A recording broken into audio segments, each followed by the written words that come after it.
Hello and सभी को नमस्कार। मैं आदित्य भार्गव आप सभी का स्वागत करता हूँ हमारे प्यारे से चैनल प्रबोधन में।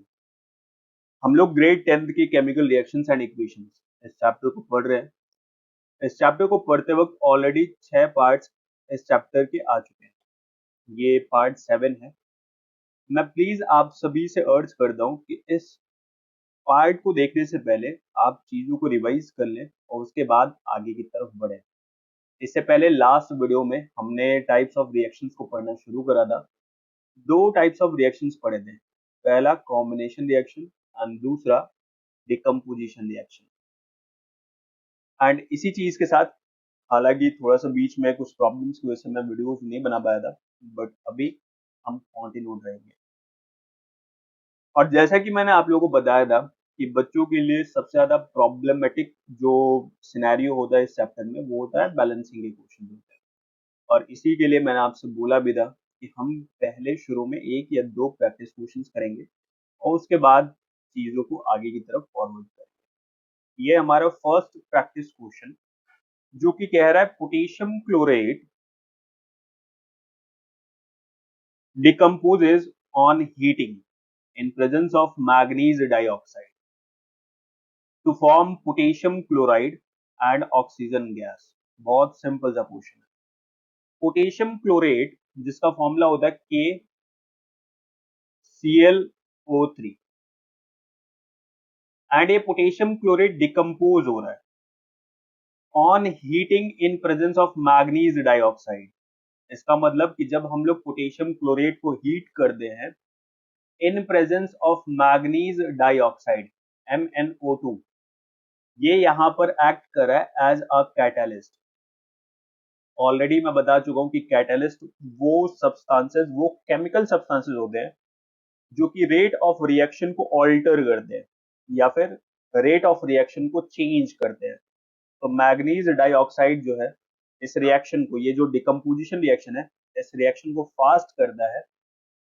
एंड KClO3 बोले तो पोटेशियम क्लोरेट डिकम्पोज होने के बाद प्रोड्यूस करता है potassium chloride and oxygen gas. तो पोटेशियम क्लोराइड के लिए हमारे पास formula KCl plus oxygen gas O2। हालांकि अगर आप नोटिस करेंगे तो number of atoms of each element in the reactant side and in the product side equal नहीं है। और क्योंकि reactant side and product side number of atoms each element के equal नहीं है तो फिर ये unbalanced chemical equation है। और unbalanced chemical equations को हम ऑलरेडी जानते हैं कि इनको skeletal chemical equation भी कहते हैं। ये skeletal chemical equation सर आपको कैसे पता चला कि number of atoms of each element यहाँ पे सेम नहीं है? बहुत सिंपल सा आप काउंट कर सकते हैं। अगर आप क्लोरीन सॉरी पोटेशियम के लिए अगर आप चेक करें जिसका सिंबल के है, तो रिएक्टेंट साइड में इसके नंबर ऑफ एटम्स कितने हैं? एक। प्रोडक्ट साइड में भी एक। क्लोरीन के लिए बात करें तो रिएक्टेंट साइड में एक, प्रोडक्ट साइड में भी एक। लेकिन ऑक्सीजन के लिए बात करें तो रिएक्टेंट साइड में इसके 3 एटम्स हैं जबकि प्रोडक्ट साइड में इसके 2 एटम्स हैं। आप देख सकते हैं कि ऑक्सीजन के number of atoms in each side same नहीं है। अनबैलेंस्ड केमिकल इक्वेशन है। अब इसको बैलेंस करने के लिए हमें ऑक्सीजन के नंबर ऑफ एटम सेम बनाने पड़ेंगे। लेकिन ऑलरेडी मैं बता चुका हूं कि हम स्पेसिफिकली ऑक्सीजन के नंबर ऑफ एटम्स कम या ज्यादा नहीं कर सकते। हम जो चीज चेंज कर सकते हैं वो है पूरा का पूरा मॉलिक्यूल। अब आप देख सकते हो कि यहाँ मॉलिक्यूल के रूप में potassium chloride sorry potassium chlorate है, पोटेशियम क्लोराइड है एंड ऑक्सीजन है। इसका मतलब या तो आप इस पूरे मॉलिक्यूल की संख्या को बढ़ाओ, स्पेसिफिकली आप मॉलिक्यूल में कोई नया एटम ऐड या सब्ट्रैक्ट नहीं कर सकते हो।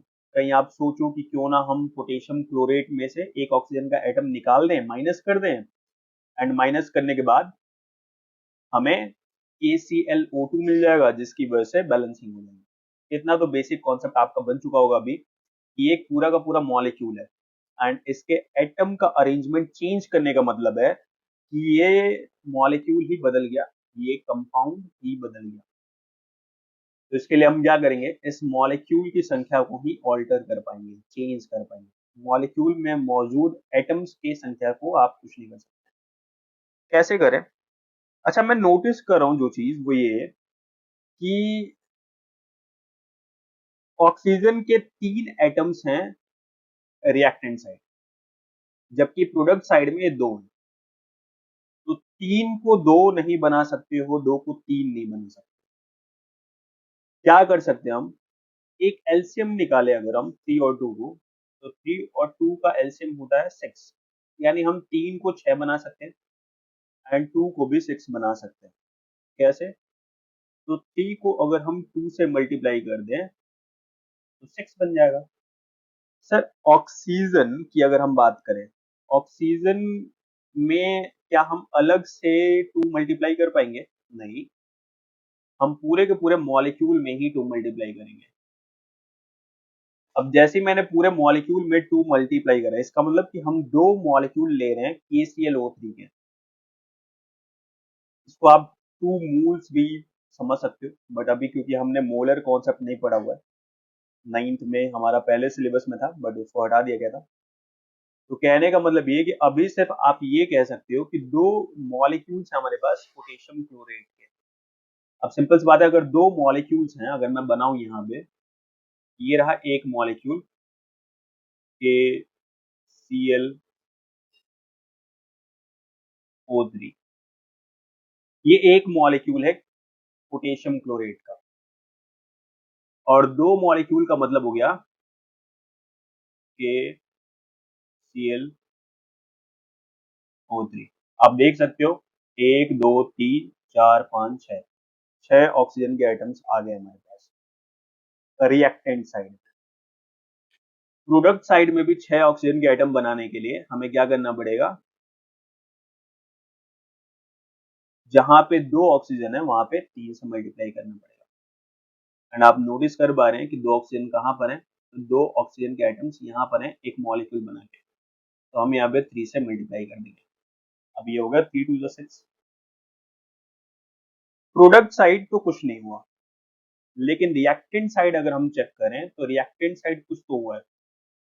जब ये 2 हमने मल्टीप्लाई करा था, तो ये 2 स्पेसिफिकली ऑक्सीजन के साथ मल्टीप्लाई नहीं हुआ था, ये इवन पोटेशियम एंड क्लोरीन के साथ भी मल्टीप्लाई हुआ था। तो इस चीज को हमें मेंशन करना पड़ेगा कि पोटेशियम के भी 2 एटम्स हो गए हैं एंड क्लोरीन के भी 2 एटम्स हो चुके हैं। और ये बात आप यहाँ नोटिस कर सकते हो कि 2 मॉलिक्यूल का मतलब हो गया 2 पोटेशियम के एटम एंड 2 क्लोरीन के एटम।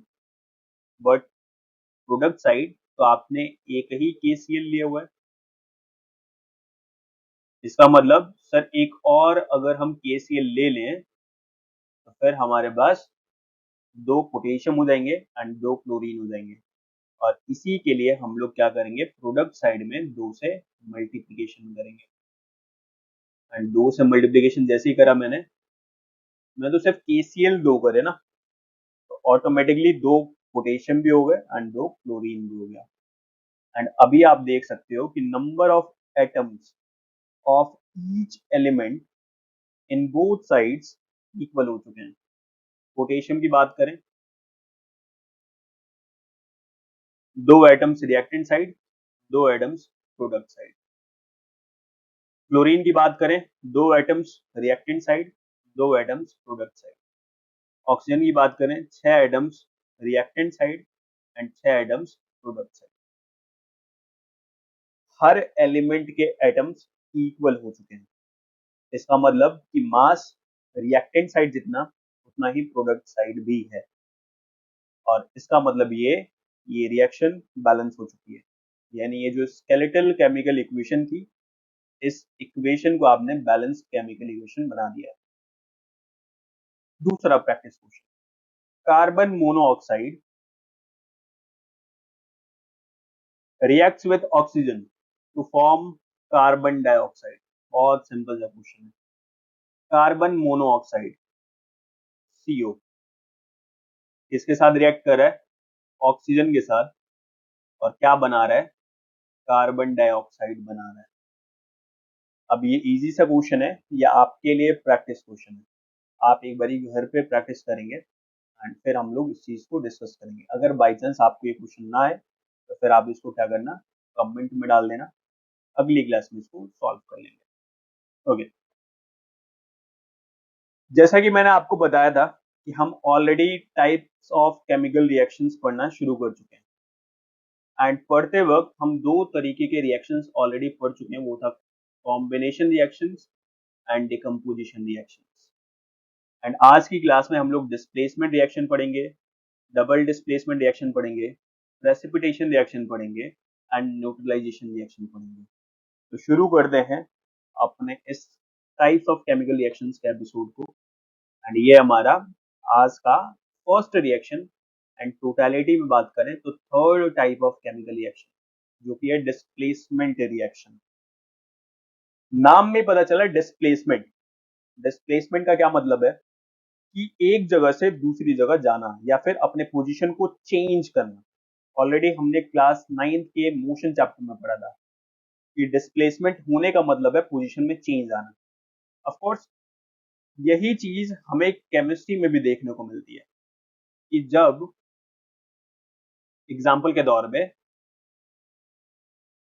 ये दो केमिकल्स हैं, एक केमिकल ए है एंड दूसरे केमिकल है BC समथिंग, एंड इन दोनों के बीच रिएक्शन हो गया। और रिएक्शन के बाद हमने क्या नोटिस करा कि ये जो C है, इस C ने अपने जगह को चेंज करा एंड ये शिफ्ट हो गए, आ गया A के साथ एंड फिर बन गया AC प्लस B। अगर आप नोट कर पा रहे हैं तो इस C ने अपने पोजीशन को चेंज किया है, इस C ने अपने पोजीशन को चेंज किया है एंड ये B से शिफ्ट होकर A के पास चला गया। यहाँ डिस्प्लेसमेंट हो रहा है, पोजीशन में चेंज आ रहा है। सर किसके पोजीशन में चेंज आ रहा है? तो C के पोजीशन में चेंज आ रहा है। और क्योंकि C के पोजीशन में चेंज आ रहा है तो हम इसको कहेंगे डिस्प्लेसमेंट रिएक्शन। इन रियलिटी इसको सिंगल डिस्प्लेसमेंट रिएक्शन कहा जाता है, क्योंकि आगे जाके हम दो चीजों को पोजीशन चेंज करते हुए भी देखेंगे, उसको हम डबल डिस्प्लेसमेंट रिएक्शन कहेंगे। बट अभी ये है हमारा डिस्प्लेसमेंट रिएक्शन। तो यही चीज हमने लिखा हुआ है कि reactions in which a more active element displaces a less active element from its compound are called displacement reactions। यानी एक ऐसा रिएक्शन जिसमें मोर एक्टिव एलिमेंट या कह लो मोर रिएक्टिव एलिमेंट जो लेस रिएक्टिव एलिमेंट है उसको डिस्प्लेस करता है, और ऐसे रिएक्शंस को हम कहते हैं डिस्प्लेसमेंट रिएक्शन। अब हुआ गया, आप लोगों ने प्रैक्टिकल लाइफ में भी सुना होगा, जिसकी लाठी उसकी भैंस। ए और बी दो एलिमेंट्स थे, हालांकि बी के साथ सी जुड़ा हुआ था। क्योंकि ए मोर रिएक्टिव था कंपेयर टू बी, तो ए ने क्या करा, सी को अपने पास खींच लिया, सी को डिस्प्लेस करा लिया बी से, यानी सी जो था उसके पोजीशन को चेंज करा दिया इसने। तो ऐसे रिएक्शंस जिसमें एक मोर रिएक्टिव एलिमेंट होगा, दूसरा लेस रिएक्टिव एलिमेंट होगा, एंड मोर रिएक्टिव एलिमेंट जो है वो लेस रिएक्टिव एलिमेंट से डिस्प्लेसमेंट करवाएगा, तो ऐसे रिएक्शंस को हम कहते हैं डिस्प्लेसमेंट रिएक्शंस। इन रिएक्शंस की अगर हम बात करें तो ये आम तौर पे एक्सोथर्मिक होते हैं। ऑलरेडी बता चुका हूं मैं कि डिस्प्लेसमेंट रिएक्शंस एक्सोथर्मिक होने का क्या मीनिंग है। एक्सोथर्मिक शब्द ऑलरेडी डिस्कस कर चुके हैं, ऐसे रिएक्शंस जिनमें एनर्जी एमिट होती है या फिर कह लो एनर्जी रिलीज होती है। यानी जितने भी डिस्प्लेसमेंट रिएक्शंस हैं, यहां साफ साफ लिखा है all displacement reactions are exothermic. मतलब जब कभी भी आपको डिस्प्लेसमेंट रिएक्शन देखने को मिलेगा, वहां एनर्जी, नेट एनर्जी रिलीज होती हुई ऑब्जर्व होगी। नेट एनर्जी शब्द क्या यूज कर रहा हूं मैं, नेट। नेट मतलब टोटलिटी में। हो सकता है कि आपने 50 जूल एनर्जी दी होगी लेकिन बदले में आपको 100 जूल एनर्जी निकलती हुई दिखाई देगी। तो अगर मैं नेट काउंट करूं, टोटल काउंट करूं, तो 50 जूल एनर्जी रिलीज हो रही है। यही चीज मैं बोल रहा हूं कि नेट एनर्जी रिलीज होता हुआ आपको एक्सपीरियंस होगा। ऐसे रिएक्शंस को हम एक्सोथर्मिक कहते हैं। एंड मैं यहां बोल रहा हूं कि डिस्प्लेसमेंट रिएक्शन जो होते हैं वो एक्सोथर्मिक रिएक्शंस होते हैं। दूसरी बात, these reactions are generally found to occur in the solution. ये रिएक्शंस आमतौर पे पाए जाते हैं सॉल्यूशंस में। सॉल्यूशन के बारे में आप ऑलरेडी जानते हैं, क्लास 9th में हमने पढ़ा था सॉल्यूशन किसको कहते हैं।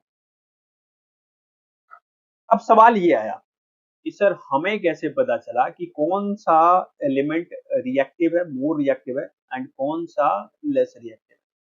तो उसके लिए जो साइंटिस्ट क्लास है, उन्होंने क्या करा, बहुत सारे एक्सपेरिमेंट्स करे। एंड एक्सपेरिमेंट्स को कंडक्ट करने के बाद उन्होंने एक पूरा का पूरा टेबल बनाया on basis of reactivity. Reactivity के आधार पे उन्होंने एक पूरा का पूरा टेबल, एक चार्ट प्रिपेयर करा। ध्यान रखने वाली बात है कि ये जो चार्ट है ये डिक्रीजिंग ऑर्डर में। इट मींस कि जो हाईएस्ट रिएक्टिविटी का एलिमेंट है उसको हमने लिखा ऊपर में, और धीरे धीरे जैसे जैसे हम नीचे जा रहे हैं वैसे वैसे रिएक्टिविटी डिक्रीज हो रही है। यहाँ लिखा भी है डिक्रीजिंग केमिकल रिएक्टिविटी। तो ये जो टेबल प्रिपेयर किया गया है जिसमें रिएक्टिविटी को ध्यान में रखते हुए, डिक्रीजिंग केमिकल रिएक्टिविटी को ध्यान में रखते हुए एलिमेंट्स को अरेंज किया गया है।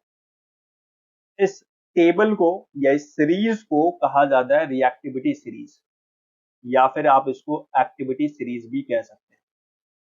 ये पूरा का पूरा रिएक्टिविटी सीरीज हमको याद करना पड़ेगा। ये टोटल एलिमेंट्स के लिए नहीं है, ऑलरेडी आपको पता है 118 एलिमेंट्स हमारे पास, बट ये 118 एलिमेंट्स के लिए नहीं है, ये कॉमन कुछ एलिमेंट्स है जिनके लिए हमारे पास ये रिएक्टिविटी सीरीज अभी अवेलेबल है। आप देख सकते हैं पोटेशियम, इसकी रिएक्टिविटी सबसे ज्यादा है, फिर सोडियम, फिर बेरियम, फिर calcium, magnesium, aluminium, zinc, iron, निकल, टिन, लेड, हाइड्रोजन। हाइड्रोजन से ही कंपेयर किया गया सबकी रिएक्टिविटी को। एंड उसके बाद है कॉपर। देखने वाली बात है कि कॉपर की रिएक्टिविटी हाइड्रोजन से कम है। मरकरी, सिल्वर, गोल्ड, प्लैटिनम, ये सारे के सारे क्या हैं, इनकी रिएक्टिविटी कंपेयर टू हाइड्रोजन कम है। एंड ये हमारे पास जो सीरीज पड़ा हुआ है ये है बेसिक तौर पर रिएक्टिविटी सीरीज और एक्टिविटी सीरीज। हालांकि ये मेटल्स के लिए है, बट ऐसा ही रिएक्टिविटी सीरीज आप एक कॉमन बना सकते हैं या फिर बनाया हुआ है जिसमें मेटल्स भी हैं एंड नॉन मेटल्स भी हैं। बट हमें अभी क्लास 10th के हिसाब से मेटल्स की ही रिएक्टिविटी सीरीज को ध्यान में रखना है। तो यहाँ हमने जाना कि रिएक्टिविटी सीरीज क्या होती है। Nothing but arrangement of metals in a vertical column in order of their decreasing reactivity from top to bottom is called reactivity series। यानी रिएक्टिविटी सीरीज क्या है, एक अरेंजमेंट है, मेटल्स की एक अरेंजमेंट है जो कि वर्टिकल कॉलम के फॉर्म में, एंड मेटल्स को अरेंज किया गया है in order of their decreasing reactivity के आधार पर।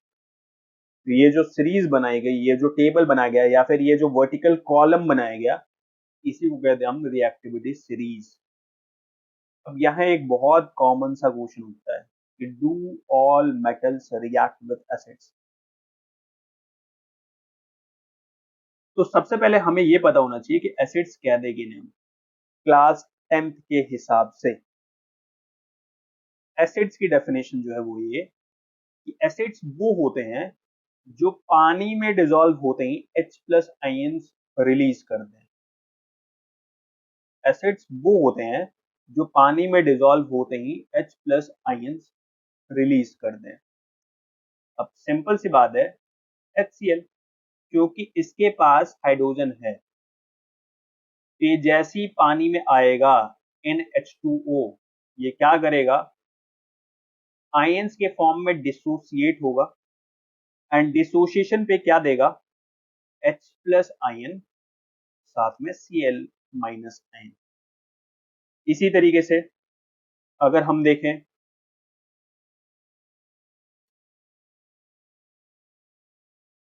H2SO4, ये जैसे ही पानी में आएगा क्या छोड़ेगा? H plus plus HSO4 minus. आप नोटिस कर रहे हो कि ये भी एक एसिड है, ये भी एक एसिड है। कॉमन क्या है? ये पानी में आते ही कौन सा आयन रिलीज करें? H plus ion. अभी कुछ बातों को डिटेल में नहीं रख रहा हूं मैं, बट जनरली क्लास 10th के हिसाब से एसिड्स वो होते हैं जो पानी में आते ही H plus ion, hydrogen ion release करते हैं। हाइड्रोनियम आयन वगैरह का कॉन्सेप्ट वो यहीं से जुड़ा हुआ है, बट वो हम ज्यादा डिटेल में एसिड बेसिस एंड सॉल्ट वाले चैप्टर में पढ़ेंगे। बट अभी के लिए बस इतना ध्यान रखो, एसिड्स वो होते हैं जो पानी में आते ही H प्लस आयन रिलीज करते हैं। ठीक है, सवाल कह रहा है कि क्या मेटल्स, सारे के सारे मेटल्स, ऑल मेटल्स एसिड्स के साथ रिएक्ट करते हैं? एक बार देखते हैं। अगर हम देखें एग्जांपल के तौर पे सोडियम, सोडियम का रिएक्शन कराया हमने HCl के साथ, ये एक एसिड है एंड ये एक मेटल है। इसका रिएक्शन कराया हमने एसिड के साथ, तो सोडियम, क्योंकि अभी अभी आपने देखा था पोटेशियम के बाद सोडियम का नंबर था एंड हाइड्रोजन कहीं बिलो द लाइन था, तो सोडियम क्योंकि रिएक्टिव है, मोर रिएक्टिव है कंपेयर टू हाइड्रोजन, तो ये आसानी से डिस्प्लेसमेंट करा पाएगा। ये क्लोरीन को डिस्प्लेस करा पाएगा हाइड्रोजन से एंड फाइनली क्या बनाएगा? NaCl प्लस में H2 हाइड्रोजन गैस रिलीज होगी। आमतौर पे यही होता है कि जब भी मेटल्स रिएक्ट करते हैं एसिड्स के साथ तो बनाते हैं सॉल्ट प्लस में हाइड्रोजन गैस। आमतौर पे एक स्टेटमेंट बोलो मैं, जनरली ऐसा ही होता है। जनरली मेटल्स जब भी एसिड्स के साथ रिएक्ट करते हैं तो सॉल्ट प्लस हाइड्रोजन गैस बनाते हैं। प्लीज सॉल्ट में यहाँ कॉमन सॉल्ट मत समझ लेना कि सिर्फ कॉमन सॉल्ट ही बनेगा, नहीं। सॉल्ट बहुत सारे टाइप्स के होते हैं, उनमें से एक कॉमन सॉल्ट भी सॉल्ट है। सॉल्ट्स की प्रॉपर डेफिनेशन हम लोग दोबारा चैप्टर 2 में पढ़ेंगे, बट अभी के लिए बस इतना ध्यान रखना है कि जब भी मेटल्स एसिड्स के साथ रिएक्ट करते हैं तो कुछ बनाते हैं जिन्हें हम सॉल्ट्स कहते हैं एंड साथ में गैस रिलीज होती है हाइड्रोजन। क्यों हो पाया ऐसा? क्योंकि आप नोटिस कर पा रहे हो कि भाई HCl दो चीजों से मिलकर बना हुआ है, एक है H प्लस आयन एंड एक है Cl माइनस आयन। क्योंकि सोडियम हाईली रिएक्टिव था कंपेयर टू हाइड्रोजन, हाइड्रोजन से ज्यादा रिएक्टिव था, तो इसने क्या करा? हाइड्रोजन को लात मारा, क्लोरीन को अपने पास खींच लिया और क्या बना लिया? NaCl बना लिया। हाइड्रोजन अलग हो गया तो अपने दूसरे हाइड्रोजन भाइयों के साथ मिलकर इसने हाइड्रोजन गैस बना लिया। यही होता है आमतौर पे। लेकिन सवाल है क्या सारे मेटल्स ऐसा ही बिहेव करते हैं? नहीं, ऐसे मेटल्स जो हाइड्रोजन से ज्यादा रिएक्टिव नहीं है, एग्जाम्पल के तौर पे सिल्वर। अभी अभी हमने देखा था कि silver, copper, mercury, gold, platinum, ये वो हैं जिनकी रिएक्टिविटी कंपेयर टू हाइड्रोजन कम है। अब जैसे ही सिल्वर भाई साहब लात मारने की कोशिश करेंगे, हाइड्रोजन तू हट, मैं क्लोरीन को लूंगा, हाइड्रोजन जिसकी लाठी उसकी भैंस, मतलब hydrogen compare to silver stronger है, वो क्लोरीन को रिलीज नहीं करेगा। और इसका मतलब ये कि ये रिएक्शन होगी ही नहीं, तो लास्ट में क्या देखने को मिलेगा? सेम रिएक्शन होगी ही नहीं, एंड रिएक्शन होगी ही नहीं तो सिल्वर सिल्वर ही रहेगा एंड HCl HCl ही रहेगा। तो सवाल का जवाब क्या बना? Do all metals react with acids? आप बोलेंगे no, only those metals which have higher reactivity compare to hydrogen always react with acids, but those metals which do not have higher reactivity or which have lesser reactivity compared to hydrogen do not react with acids. तो वो सारे के सारे metals जिनकी reactivity कम है या फिर less है कंपेयर टू हाइड्रोजन, वो एसिड्स के साथ रिएक्ट नहीं करते। सर ये पूरी कहानी क्यों लेकर आ रहे हो, उसके पीछे रीजन ये है, अगर आप ध्यान से देखने दो कि यहाँ भी तो डिस्प्लेसमेंट रिएक्शन हो रही है। तो मेटल्स का जब भी रिएक्शन होता है एसिड्स के साथ, तो वो डिस्प्लेसमेंट रिएक्शन ही होता है। एंड दोबारा बोल दूं कि इसमें एनर्जी भी रिलीज होती है, क्योंकि अभी अभी थोड़ी देर पहले मैंने बताया आप लोगों को कि डिस्प्लेसमेंट रिएक्शंस एक्सोथर्मिक रिएक्शंस होते हैं, एंड एक्सोथर्मिक रिएक्शंस में एनर्जी रिलीज होती है। और यही कारण है कि सोडियम या फिर कह लो मेटल्स जब भी एसिड्स के साथ रिएक्ट करेंगे तो सॉल्ट बनाएंगे, प्लस में हाइड्रोजन को डिस्प्लेस कर देंगे। नोटिस कर पा रहे हो आप कि उन्होंने हाइड्रोजन को हटा दिया एंड क्लोरीन को अपने पास खींच लिया। सोडियम ने हाइड्रोजन को हटा दिया एंड क्लोरीन को अपने पास खींच लिया। तो मोर रिएक्टिव मेटल ने या फिर मोर रिएक्टिव एलिमेंट ने लेस रिएक्टिव एलिमेंट को डिस्प्लेस कर दिया, हटा दिया। अब ये कहानी आप मेटल मेटल के साथ देख सकते हो। इसको हम दो पार्ट्स में बांट सकते हैं, डिस्प्लेसमेंट रिएक्शंस को दो पार्ट में बांट सकते हैं कि मोर रिएक्टिव मेटल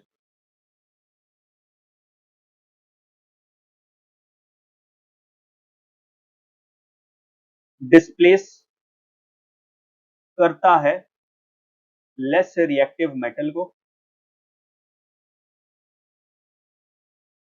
एंड दूसरा पार्ट बन सकता है more reactive non metal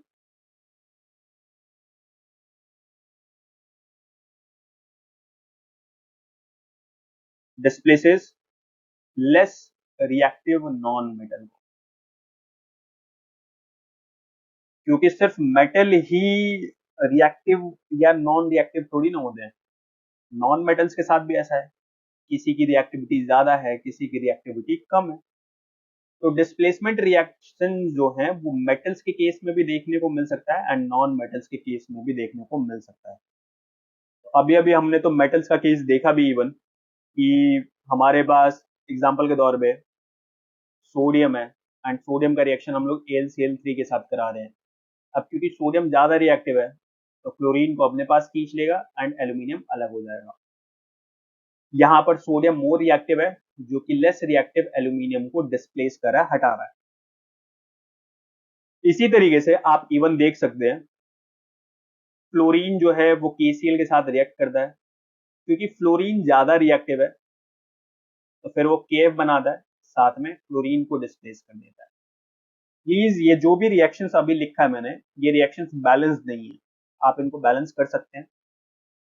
sir आपको कैसे पता चला कि फ्लोरीन ज्यादा रिएक्टिव है, क्लोरीन ज्यादा रिएक्टिव नहीं है? उसके पीछे रीजन ये है कि मैंने कुछ रिएक्टिविटी सीरीज के कुछ एलिमेंट्स का पैटर्न मेरे को याद है, तो आपको भी याद करना पड़ेगा। हालांकि अभी जो लास्ट स्लाइड में मैंने आपको मेटल्स का रिएक्टिविटी सीरीज दिखाया था, वो आपको याद करना ही पड़ेगा। क्लास 10th में उसकी बहुत ज्यादा नीड है, बट जैसे जैसे आप 11th एंड 12th में जाएंगे फिर आपको वो सारे के सारे मतलब मेटल्स एंड नॉन मेटल्स का कंबाइंड रिएक्टिविटी सीरीज आपको याद कराया जाएगा, और याद करेंगे आप धीरे धीरे। तो हम डिस्प्लेसमेंट रिएक्शन देख चुके हैं। डिस्प्लेसमेंट रिएक्शन क्या होता है? डिस्प्लेसमेंट रिएक्शन में बेसिक तौर पे क्या होता है कि एक मोर रिएक्टिव एलिमेंट होता है जो कि लेस रिएक्टिव एलिमेंट को डिस्प्लेस करता है।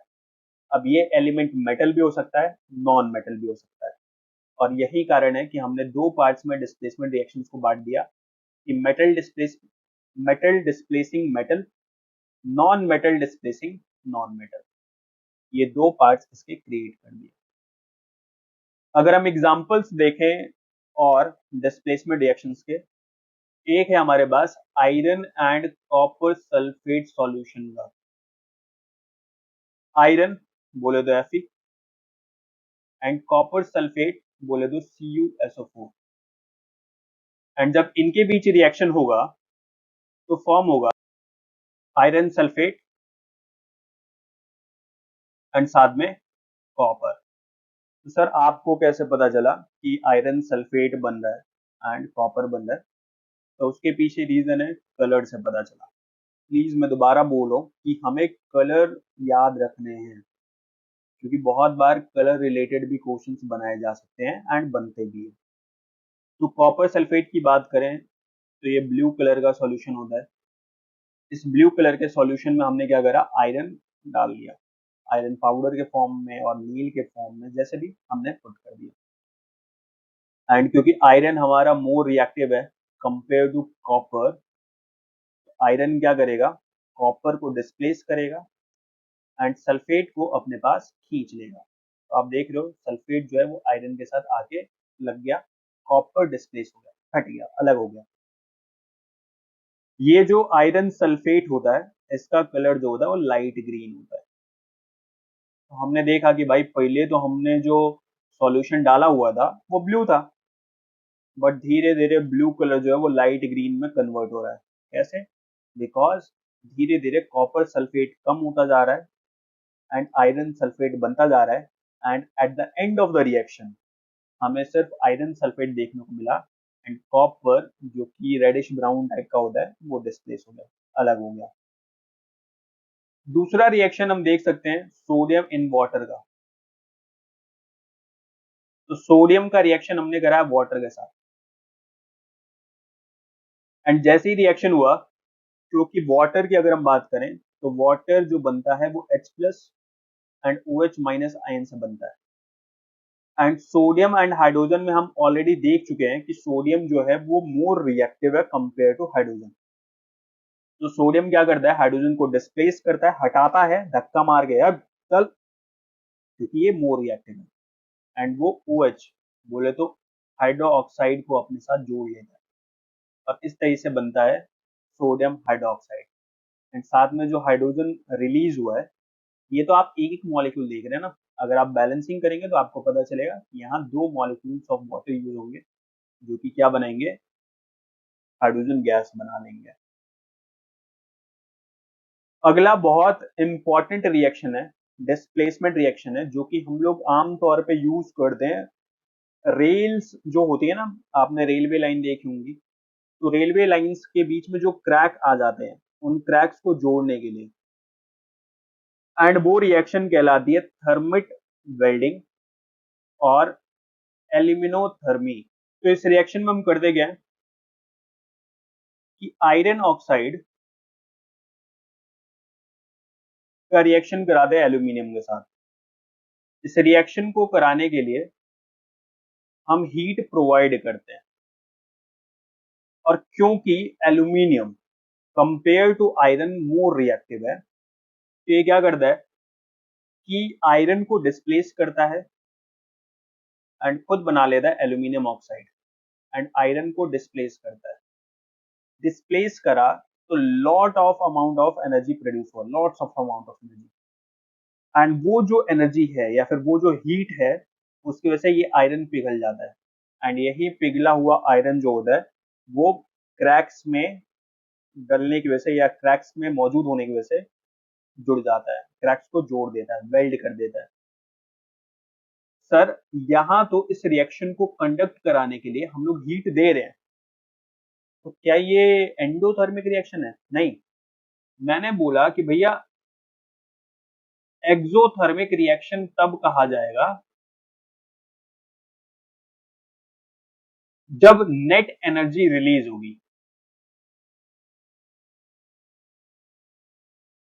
और मैंने यहां बोला कि भैया हमने हीट दी है लेकिन बदले में एनर्जी भी मिली है या फिर हीट भी मिली है जो कि ग्रेटर है कंपेयर टू दिए हुए हीट के। लेट अस सपोज हमने 100 जूल की हीट दी, लेकिन हमें जो हीट मिली या जो एनर्जी मिली वो 300 जूल की है। तो नेट क्या हो रहा है, टोटलिटी में क्या हो रहा है? तो टोटलिटी में अगर हम देखें तो भैया 200 जूल हमें ज्यादा एनर्जी मिल रहा है, और क्योंकि नेट एनर्जी रिलीज हो रही है इसीलिए हम इसको एक्सोथर्मिक रिएक्शन कहेंगे। ये एक एक्सोथर्मिक रिएक्शन है। एंड इस रिएक्शन में हम क्या करते हैं, आयरन ऑक्साइड का रिएक्शन कराते हैं एल्यूमिनियम के साथ। होता क्या है कि जैसे ये रेलवे क्रैक, ये रेलवे की लाइन है एंड लेट सपोज यहाँ कहीं क्रैक है, तो हम क्या करते हैं, इधर से इसको कवर करते हैं, एंड कवर करने के बाद इसमें हम लोग क्या करेंगे, आयरन ऑक्साइड डाल देंगे, एल्यूमिनियम डाल देंगे एंड ऊपर से थोड़ा हीट करेंगे। हीट करने के बाद ये रिएक्शन कंडक्ट होगी, ये रिएक्शन होगी, एंड होने के बाद एल्यूमिनियम ऑक्साइड बनेगा, साथ में आयरन बनेगा। ये जो आयरन, पिघला हुआ आयरन है, यही पिघला हुआ आयरन जो है यहाँ पे क्रैक्स को जोड़ने का काम करेगा। तो ये रिएक्शन हम क्यों करा दें, हम तो पिघला हुआ आयरन कहीं से लेके जाके मतलब ले जाके भी कर सकते हैं। नहीं, अगर आप कहीं दूर दराज पे अगर आप आयरन को हीट करोगे तो और लेकर जाओगे तो जब तक हो सकता है कि आयरन एक तो ठंडा हो जाए।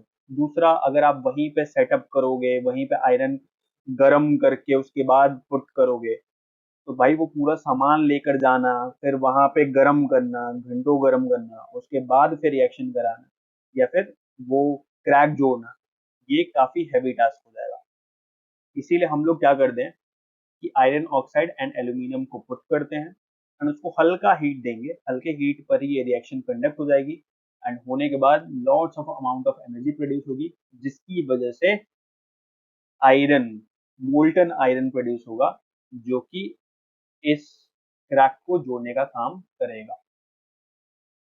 तो देखा, केमिकल रिएक्शंस इवन हमारे वेल्डिंग में भी यूज होती है, ऑफ कोर्स होती है। तो ये हमारा डिस्प्लेसमेंट रिएक्शन। दूसरा डबल डिस्प्लेसमेंट रिएक्शन, नाम में पता चला कि भाई दो चीजें डिस्प्लेस होंगी। तो reactions in which two different atoms और group of atoms are exchanged are called double displacement reactions. ऐसे रिएक्शंस जिनमें दो एटम्स, दो अलग अलग एटम्स या फिर दो अलग अलग ग्रुप ऑफ एटम्स एक्सचेंज होते हैं, ऐसे रिएक्शंस को हम कहते हैं डबल डिस्प्लेसमेंट रिएक्शन। ऐसे रिएक्शंस में क्या होगा कि लेट अस सपोज हमारे पास ए बी प्लस में सी डी, दो अलग अलग टाइप के कंपाउंड्स हैं, A B and C D. अब इसमें हो सकता है कि बी एंड इधर से हो सकता है डी, ये दोनों प्लेस को चेंज करें एंड प्लेस चेंज करने के बाद बना लेंगे ए डी प्लस में सी बी। आप देख सकते हो कि बी ने अपनी जगह को चेंज करा एंड ये चला गया सी के पास, एंड डी ने अपने पोजीशन को चेंज करा एंड ये चला गया ए के पास। क्योंकि यहाँ पे दो एटम्स या ग्रुप ऑफ एटम्स हैं जो कि अपने पोजीशन को चेंज कर रहे हैं, इसीलिए इसको कहा जाता है डबल डिस्प्लेसमेंट रिएक्शन। एग्जाम्पल के तौर पे बेरियम क्लोराइड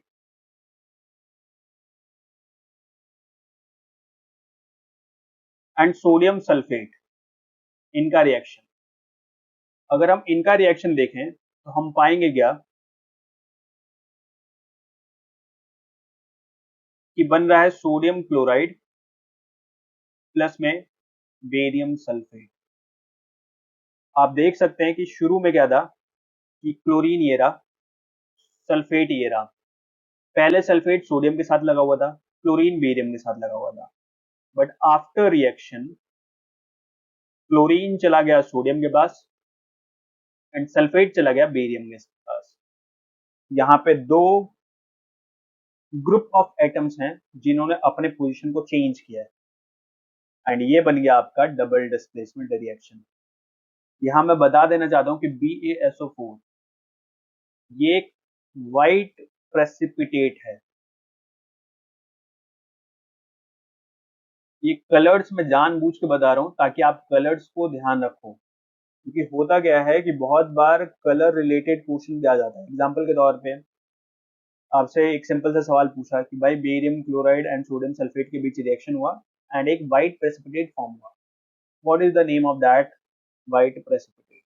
तो फिर आपको अगर नहीं पता है तो फिर आप नहीं बता पाएंगे, इसीलिए ऐसे ऐसे सवाल आ जाते हैं। तो बहुत सिंपल सवाल बताया मैंने, इससे भी ज्यादा कॉम्प्लेक्स क्वेश्चन भी बनाए जाते हैं। तो ये हमारा डबल डिस्प्लेसमेंट रिएक्शन, जैसा कि मैंने बताया डबल डिस्प्लेसमेंट रिएक्शन में दो एंटिटीज होंगी जो कि अपने पोजीशन को चेंज करेंगी एंड यहाँ पे इस एग्जांपल में अगर हम देखें तो क्लोरीन एंड सल्फेट हैं जो कि अपने पोजीशन को चेंज कर रही है। ये है हमारा डबल डिस्प्लेसमेंट रिएक्शन। अच्छा, इस रिएक्शन को हम लोग प्रेसिपिटेशन रिएक्शन भी कह सकते हैं, क्योंकि इस रिएक्शन में एक व्हाइट प्रेसिपिटेट बन रहा है। और ये बात इसीलिए बताया मैंने ताकि आपको ये पता चल सके कि अगला रिएक्शन है प्रेसिपिटेशन रिएक्शन। प्रेसिपिटेशन रिएक्शंस वो रिएक्शंस होते हैं जिन रिएक्शंस में प्रेसिपिटेट फॉर्म होता है। तो reactions in which aqueous solutions of two compounds, दो कंपाउंड्स के aqueous solution, पानी में घुले हुए solutions, on mixing react to form an insoluble compound which is called precipitate, or such an insoluble compound is formed when a gas is passed through the solution of a compound are called precipitation reaction। मतलब दो aqueous solution या एक solution में gas pass कर दिया, दो aqueous solutions के बीच reaction हुई या फिर एक सॉल्यूशन में गैस पास कर दिया, तब अगर इनसॉल्युबल कंपाउंड फॉर्म होता है, इनसॉल्युबल सॉलिड कंपाउंड फॉर्म होता है जिसे हम प्रेसिपिटेट कहते हैं, तो ऐसे रिएक्शन जिनमें इनसॉल्युबल सॉलिड कंपाउंड फॉर्म हो रहा है, ऐसे रिएक्शंस को हम कहते हैं प्रेसिपिटेशन रिएक्शन। सीधे सीधे बातों में, प्रेसिपिटेशन रिएक्शन वो रिएक्शन होते हैं जिनके अंदर प्रेसिपिटेट फॉर्म होता है। प्रेसिपिटेट ध्यान रखना कि देखा जाएगा कि भैया वहां एक्वस सॉल्यूशंस हैं या फिर एक गैस को पास किया गया है एक सॉल्यूशन के अंदर, तब जब सॉलिड बनता है। ऐसा नहीं कि सॉलिड सॉलिड लिया हुआ था हमने एंड उन्हीं में रिएक्शन कराया एंड सॉलिड फॉर्म हुआ, फिर हम कहेंगे ओ ये तो प्रेसिपिटेशन रिएक्शन है। नहीं नहीं नहीं, प्रेसिपिटेशन रिएक्शन का कॉन्सेप्ट तब आएगा जब एक्वस सॉल्यूशंस के बीच रिएक्शन हो रही हो या फिर एक सॉल्यूशन में गैस पास हो रहा हो। तब अगर सॉलिड प्रेसिपिटेट बना, सॉलिड इनसॉल्युबल कंपाउंड बना, तो फिर हम कहेंगे कि ये प्रेसिपिटेशन रिएक्शन है। एग्जाम्पल के तौर पे अभी अभी थोड़ी देर पहले मैंने बताया था कि barium chloride and sodium sulphate, ये दोनों के दोनों एक्वस सॉल्यूशंस थे या फिर सॉल्यूशंस थे, इनके बीच रिएक्शन हुई एंड रिएक्शन होने के बाद क्या बना, तो सोडियम क्लोराइड प्लस में बेरियम सल्फेट, ये एक वाइट प्रेसिपिटेट है। ये रिएक्शन प्रेसिपिटेशन रिएक्शन है। इसी तरीके से एक प्रेसिपिटेशन रिएक्शन है जिसको हम लाइम वाटर टेस्ट भी कहते हैं, एंड ये टेस्ट यूज होता है ये पता करने के लिए कि कार्बन जो गैस रिलीज हो रही है वो कार्बन डाइऑक्साइड है या नहीं। लेट अस सपोज किसी रिएक्शन में एक गैस रिलीज हुई और मुझे पता करना है कि ये गैस कौन सी गैस है, या मुझे ये पता करना है कि ये गैस जो रिलीज हो रही है कार्बन डाइऑक्साइड है या नहीं। तो मैं क्या करूंगा कि इस गैस को, ये जो गैस रिलीज हो रही है, लेट अस सपोज ये है गैस एक्स, इस गैस को मैं डालूंगा लाइम वाटर में।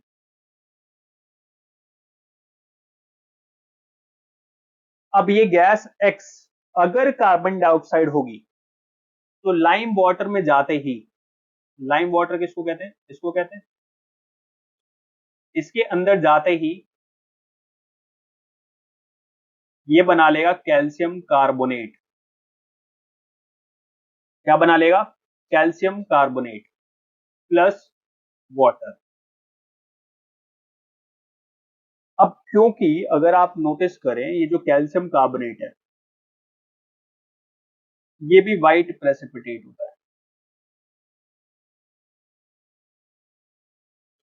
अब आप देख सकते हैं कि ये लाइम वाटर है जो कि कलरलेस होता है, एक कलरलेस सॉल्यूशन है। इस कलरलेस सॉल्यूशन में हमने कार्बन डाइऑक्साइड गैस को पास किया, ये गैस सॉल्यूशन में गैस डाला एंड ये गैस जैसे ही डाला हमने तो कैल्शियम कार्बोनेट के छोटे छोटे क्रिस्टल्स हमें फॉर्म होते हुए दिखाई दिए। अब ये कैल्शियम कार्बोनेट के जो क्रिस्टल्स हैं ये होते हैं व्हाइट, एंड ये वाटर है, वाटर के अंदर छोटे छोटे कैल्शियम कार्बोनेट के क्रिस्टल्स प्रोड्यूस होंगे एंड बहुत सारे। ये पूरा का पूरा वाटर जो है ये मिल्की दिखाई देने लग जाएगा। तो जब भी आप लाइम वाटर में कार्बन डाइऑक्साइड गैस डालते हैं तो कैल्शियम कार्बोनेट फॉर्म होता है जो कि व्हाइट कलर का प्रेसिपिटेट होता है, एंड व्हाइट कलर का प्रेसिपिटेट वाटर में आपको चारों तरफ दिखाई देगा, तो हम कहेंगे कि आपका जो लाइम वाटर है वो मिल्की हो गया।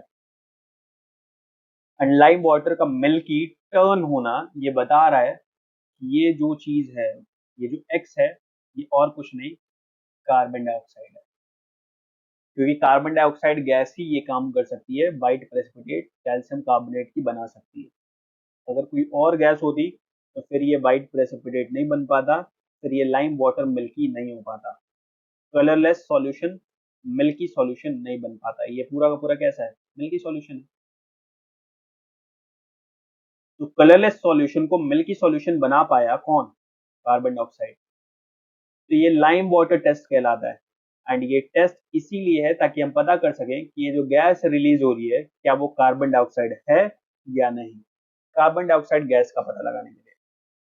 इसी तरीके से मैंने एक गैस का पता लगाने के लिए बताया था, वो था हाइड्रोजन गैस। और उसके लिए एक टेस्ट था जिसको हम कहते हैं पॉप साउंड टेस्ट। तो अगर गैस रिलीज हो रही है एंड आप माचिस की तिल्ली जलाकर देखते हैं एंड पॉप अप साउंड आती है, प्रोड्यूस होती है, फिर आप कहो कि वो जो गैस रिलीज हो रही है वो है आपकी हाइड्रोजन गैस। इसी तरीके से जब आप एक गैस रिलीज हो रही है एंड उस गैस को आप लाइम वाटर से पास कराते हैं एंड लाइम वाटर से पास कराने के बाद अगर वो मिल्की हो जाता है, अगर ये लाइम वाटर जो है इसमें आपने ये गैस डाला एंड अगर ये लाइम वाटर जो है ये मिल्की हो जाता है, तो फिर हम कहेंगे कि जरूर ये जो गैस आ रही थी एक्स नाम की, ये और कुछ नहीं कार्बन डाइऑक्साइड है। एंड आप देख सकते हो कि ये टेस्ट भी बेस्ड है प्रेसिपिटेशन रिएक्शन पर, क्योंकि इसमें व्हाइट प्रेसिपिटेट फॉर्म हो रहा है। इसी तरीके से लास्ट रिएक्शन आज की क्लास का वो है न्यूट्रलाइजेशन रिएक्शन।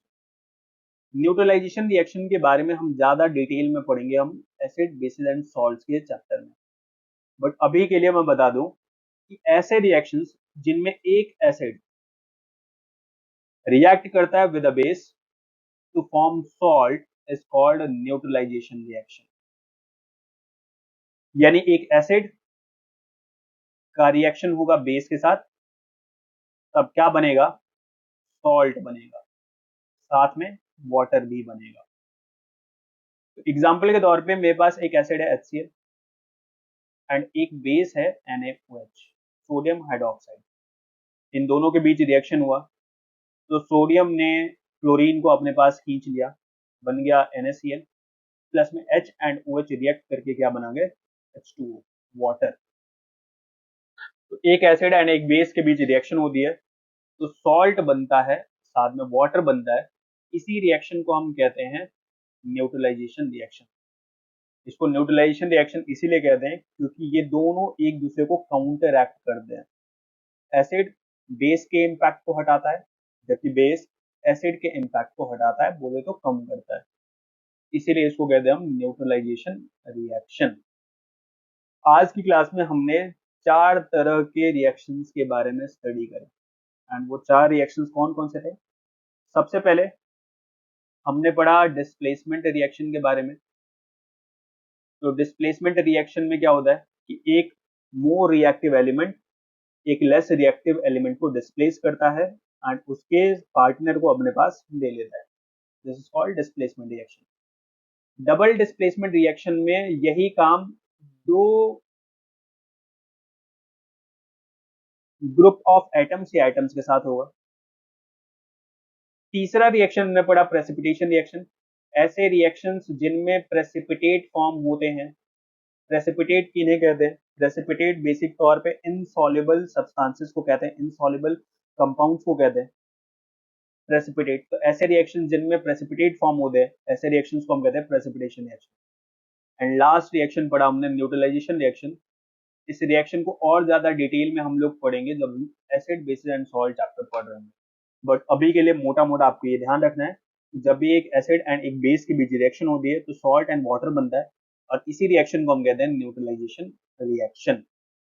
आज की क्लास को यहीं पे पॉज कर दें, फर्दर आगे इस चीज को और हम कंटिन्यू करेंगे एंड अगली क्लास लास्ट क्लास होगी और उसमें हम लोग पूरे चैप्टर को डिटेल में पढ़ेंगे। पूरे चैप्टर एक बारी लास्ट टॉपिक जो बच रहा है उस टॉपिक को पढ़ेंगे एंड उसके बाद पूरे चैप्टर को एक बारी समराइज कर देंगे ताकि ये चैप्टर आसानी से हमें समझ में आ जाए। प्लीज चीजों को रिवाइज करते रहें बढ़िया तरीके से and revision is all the way. Total game जो है वो रिवीजन का ही है। और साथ में अगर आपको वीडियोस पसंद आए तो प्लीज लाइक करें, शेयर करें, सब्सक्राइब करें, अपने फ्रेंड्स को शेयर करें और अपने ग्रुप को आगे बढ़ाएं। Okay, bye bye.